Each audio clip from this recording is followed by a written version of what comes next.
Sebelum Iblis Menjemput merupakan film horor Indonesia yang diluncurkan pada tanggal 9 Agustus tahun 2018. Film ini disutradarai oleh Timo Cahyanto dan dibintangi oleh Chelsea Islan, Pevita Pierce, Samo Rafael, Hadijah Syahab, Ruth Marini, Karina Suwandi, dan Raisa Hetapi. Sinopsis sebelum Iblis Menjemput, dengan bantuan seorang dukun misterius, Ruth Marini, Lesmana, Raisa Hetapi, membuat perjanjian dengan iblis, bahwa ia akan mendapatkan kesuksesan sebagai seorang pengusaha, dengan menumbalkan istrinya, Kinaryosi. Setelah melakukan perjanjian, Lesmana pun segera meninggalkan istri serta putrinya yang masih kecil, Alfie. Nicole Rossi. Istri Lesmana yang sudah ditumbalkan pun bunuh diri dengan misterius, yang disaksikan oleh Alfie dan meninggalkan luka misterius di lengannya. Bertahun-tahun kemudian, Alfie yang sudah dewasa, Chelsea Islan, tumbuh menjadi wanita muda yang mandiri dan dingin. Lantaran kehidupan keras yang dijalaninya seorang diri, Alfie pun mendapatkan kabar bahwa Lesmana sedang sekarat di rumah sakit karena penyakit misterius.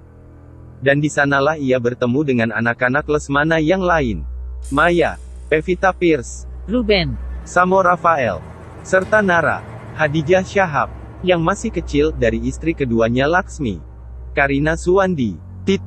Alfie bersikap dingin pada keluarga tirinya tersebut.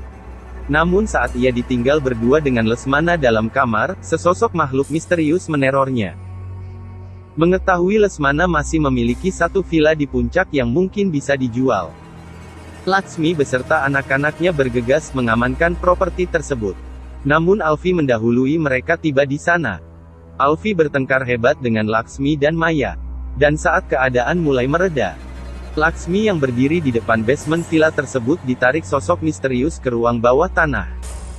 Maya dan Ruben yang histeris, tiba-tiba dikejutkan dengan Laksmi yang kembali ke hadapan mereka layaknya zombie. Alfie menancapkan palu ke kepala Laksmi yang sedang menyerang Maya. Namun dalam kengerian mereka semua melihat bagaimana Laksmi dengan tenang mencabut palu tersebut dari keningnya. Laksmi lalu melompat keluar dari villa tersebut ke dalam gelap malam.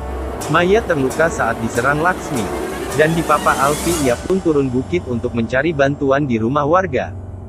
Kesalahpahaman di tengah jalan memisahkan Alfie dan Maya. Alfie kembali ke villa, sedangkan Maya kembali diserang Laksmi di hutan. Maya pun menghajar Laksmi berkali-kali dengan senter sambil menangis, seakan telah membunuh Laksmi. Saat pagi, Lily, Clara Bernadette, pacar Ruben datang menjemput dengan mobil. Naasnya, ia bertemu Maya yang telah dirasuki Laksmi yang membunuhnya dengan palu. Saat Maya kembali ke villa, Alfie menyadari keadaannya yang aneh. Bersama dengan Ruben dan Nara, ia mencoba pergi dari villa itu, namun villa itu mengunci mereka di dalam. Ruben yang berusaha menenangkan Maya, malah dibunuh dengan kejam saat Maya mematahkan kaki dan tangannya via boneka santet. Dan kemudian ia penggal kepala Ruben saat ia memutuskan kepala boneka itu. Alfie pun diseret ke ruang bawah tanah. Dan di sanalah ia mendapat penglihatan bahwa dulu Lesmana mengingkari janjinya dengan sang iblis. Ia malah membunuh dukun tersebut dan menguburnya di ruang bawah tanah tersebut. Maya bersiap akan menyiksa Alfie dengan cara yang sama seperti Ruben. Namun Alfie berhasil mencuri boneka santet Maya dari kantongnya dan melemparnya ke api, membakar Maya hidup-hidup. Untuk menghentikan arwah sang dukun, Alfie menggali kuburannya dan menancapkan pasak ke jantung mayatnya. Setelah neraka dunianya selesai, Alfie membawa Nara keluar dari villa terkutuk itu ke sinar matahari di luar. Daftar pemeran: Chelsea Islan sebagai Alfie, Nicole Rossi sebagai Alfie kecil, Pevita Pierce sebagai Maya, Raisa Hetapi sebagai Lesmana, Karina Suwandi sebagai Laksmi, Samo Rafael sebagai Ruben, Hadijah Syahab sebagai Nara, Ruth Marini sebagai dukun, Kinaryosi sebagai ibu Alfie, Clara Bernadette sebagai Lily, Abimana Arya Satya sebagai suara iblis.